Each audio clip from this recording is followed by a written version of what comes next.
Before the dawn of Islam, before the words of revelation echoed through the mountains of Makkah, there was Arabia, a land lost in darkness. The valleys of Qura, Khyber, and Fadak echoed with the presence of the Jews, while Medina stood under their influence. But beyond that, the vast stretch of Arabia was drowned in polytheism and superstition. They worshipped idols carved from stone, trees, even mounds of clay.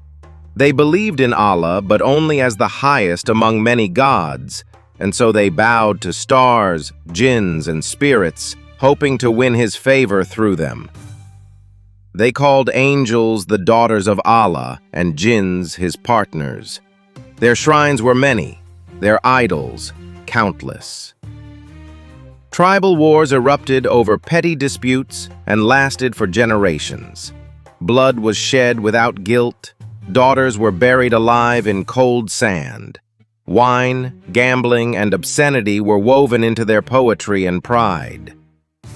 They circled the Kaaba in naked rituals, convinced they were honoring the divine, a society lost in belief, in morality, in every sense of humanity. But from this darkness rose a light, a man, a message, a mercy to the worlds.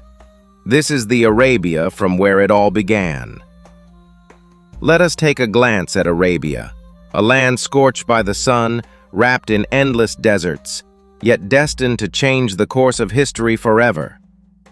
It was from this very land that the Holy Prophet launched his divine mission, enduring unimaginable hardship, rejection, and torment.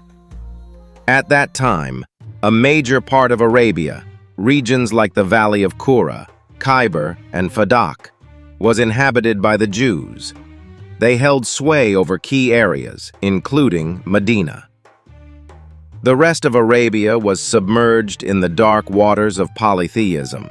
Trees, idols, stones, stars, angels, even jinns were worshipped.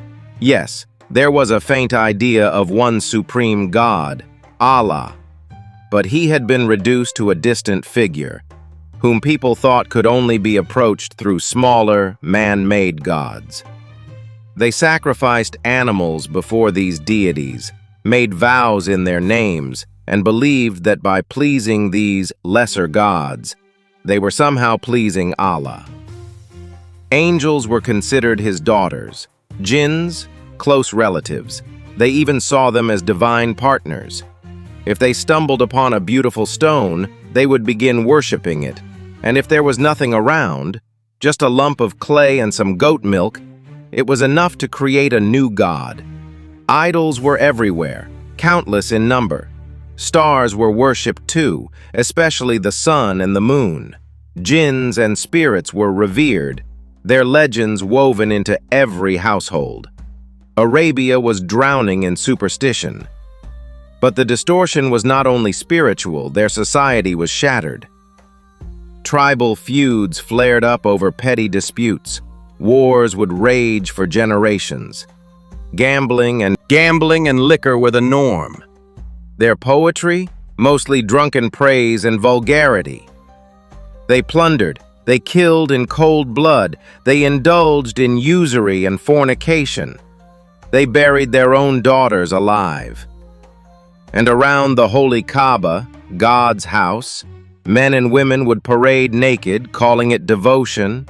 Religion, morality, dignity, all had drowned in a deep mire of sin.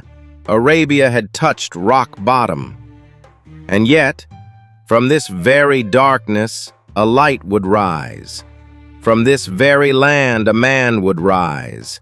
A prophet, the Nebra 1:11, to transform hearts, cleanse souls, and rebuild civilization. Heme Danbru.